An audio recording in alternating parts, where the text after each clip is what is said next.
Is that it? Thank you. Okay.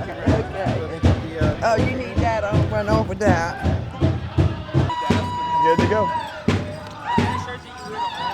Yeah, I have like 3 or 4 of them actually. So. Can you see that clearly? You know who it is? Or should I get him to say it? I see it. Okay. So I don't have to ask you your name or your title. Yeah. All right. Tell us about powwow etiquette. What is the responsibility of the visitor to powwow? Well, you know, whenever we come to powwows, or we call them gatherings, but today most people call them powwows. And I think one of the main reasons or goals for anybody coming who is non-native is to educate themselves about who we are, what we're about.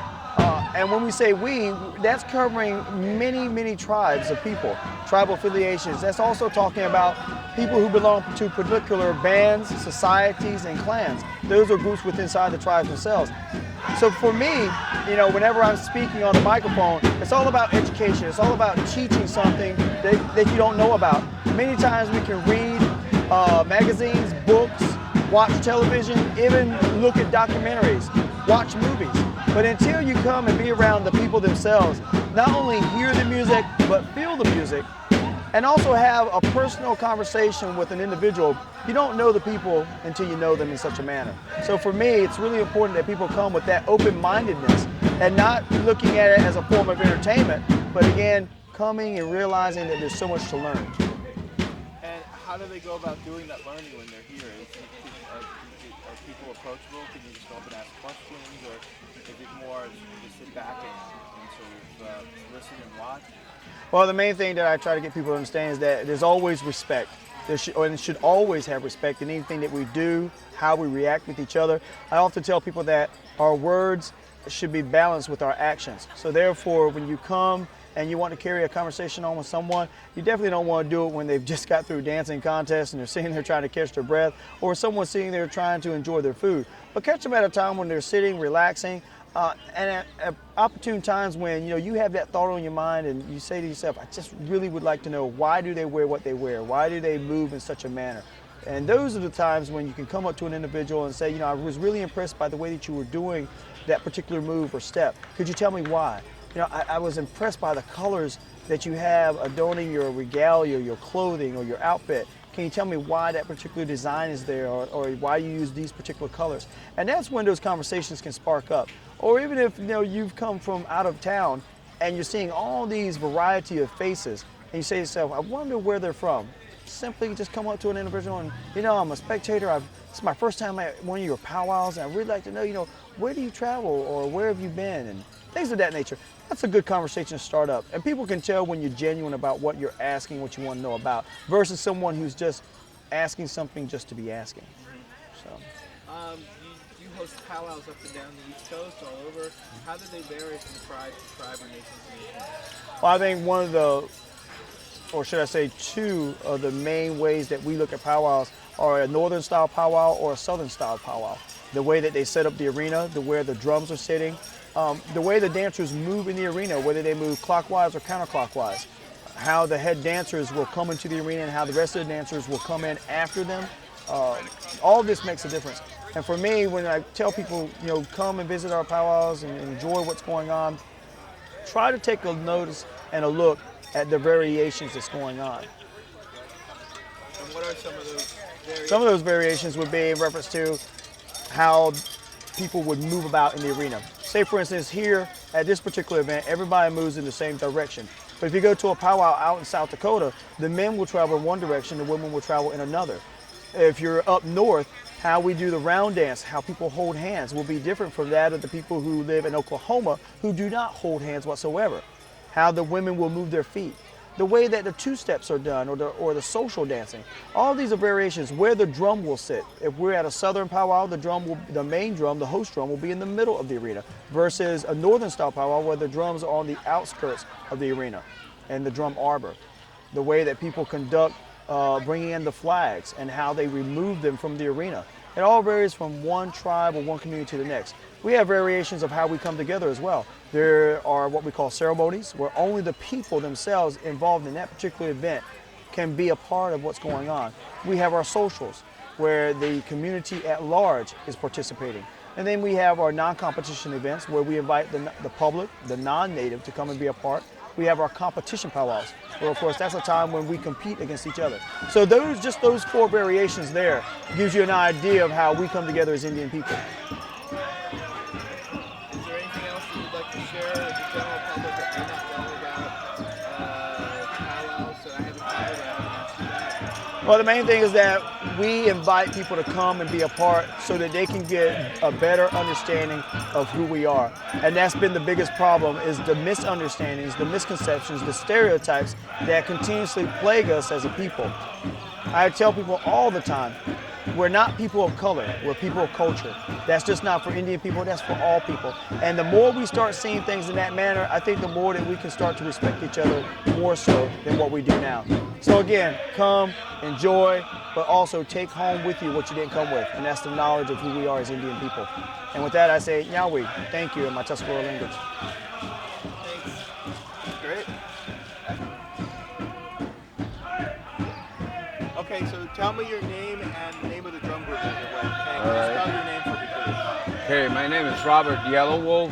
It's Shumpani Tutankasi, that's in Lakota, is Yellow Wolf. And the name of the drum group is Black Horse Butte. The name of Black Horse Butte originated in Standing Rock, South Dakota. It's really a place where people live. And that's where the drum grew up and became Black Horse Butte. And the majority of us are Lakotas. They're from South Dakota, different band and 7 bands of the Lakota Nation. We are about maybe 4 representing the Lakota Nation.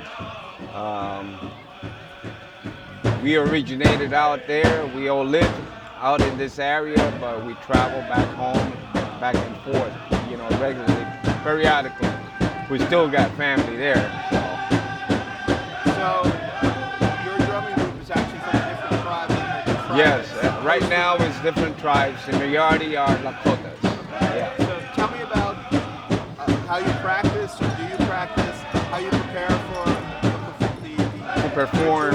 performance. Where the words are, the songs are Lakotas. They're from the land. And yes, we do practice, we learn them, and we record, give us the CDs so we can learn the songs. But some of the songs are old songs, some of the songs are new songs from other groups, and we integrate and, you know, we play them all, you know, and, you know, it's more northern sound, northern group, you know, has a drum, the one playing right now, that's the southern. That's the differential between the 2 groups. Yes, northern, southern, you know, we sing for our grandmother, you know, but we do sing, you know, old songs from the north. How do you determine, as a group, when you're playing the song, when the stops come, when to play faster or slower, louder? Practice. Is that rehearsed, or are you guys all looking No, at- we practice. We practice and we follow our lead, our drum keeper, which is Jeff Bring Plenty. And he's the one who keeps the drum, and he's the one who brings the song, and he's also lead singer. Also combined, everybody has, you know, we got 4 lead singers and the rest singers and drum. You know, and that's where the drum, you know, the sound. The sound that you make is so powerful and so amazing. How do you make those high-pitched sounds? It comes from vocals, yeah. Vocals from the stomach. It comes from within, you know, and you just like breathing and just let it out, and, you know, that's the powerful, you know, the highest pitch is the best you could get in the business, but we're trying, you know, we're trying. It's like they wrote about 2 years back after we did the Washington, D.C. powwow, that they put in the internet that we were considered second best in the Eastern Coast right now, you know, and I think it's still standing, you know. What's the history behind the drumming as it relates to the powwow? Powwow are more gathering of people. And this is what we know about powwow, it's a gathering of people. We bring in the drum because without the drums, that's the music. Drum and the law was given to us as ones. And that's one of the laws, you know, hey, we have to play, and if you play good and sings good, then you get good dancers, and they enjoy that. Yeah. I noticed sometimes the drum sits up and sometimes it sits down. What's the difference and why? Okay, the difference between when we playing and we are in roll call, the drum is there, waiting to be called to sing a song. When it's not, it's a break. We just tilt it, and it's like a rest. You know, we pay respect and honor to the drum, and everybody in here we respect and honor that drum. It's like as close as we get has the crucifix for the Christian. You know, the drum is ours, and we have to pay respect and honor to that drum. You know, that drum never touched the ground. You know, that drum sits up high, you know, from the ground, so we could, you know, pay respect to that. Yeah. That's pretty intense. It's part of, when the drum is upright, it's part of the respect we give into that drum. Because for us, it's like a living thing. It is a living thing. It's there, it's alive, it plays and sound. You know, it was given to us by the time that we received the law, the 7 laws of the Lakota. They gave us the right for the drum. And from there, we became, you know, knew how to do it. Who makes the drum and how do you determine how it's tuned, the pitch of the drum? Okay, the pitch, our drum is basic of, I think it's a cedar outer ring, and it's buffalo hide in one side and horse in the other side. It's different sound between those two skins. The sound of the buffalo is more powerful as what we've been using today than what we did in the beginning when we started, which was the other side, was the horse side. They both, you know, who makes the drum is the drum keeper. That, you know, he began and he put it together, and we had the skin. You know, the skin was, it's not fabric, it's not made in a factory. It's all done, you know, by earth. You know, everything is tan and everything is according to the law, and then we put it together. And once you pray with the drum, the sound will come. Excellent. Thank you very much. Thank you. What about The beats, the beaters. beaters? Beaters are done different. We have about 2 sets of beaters there. One of the drummers made about 12 of them, and the other drum made, you know, the drum keeper made 12 of them. But it's different sound also has the drum, whoever's using that stick. We have something called honor beat, and those are the, you know, when you hear the bam, bam, bam, that sound, it comes from a heavier beater.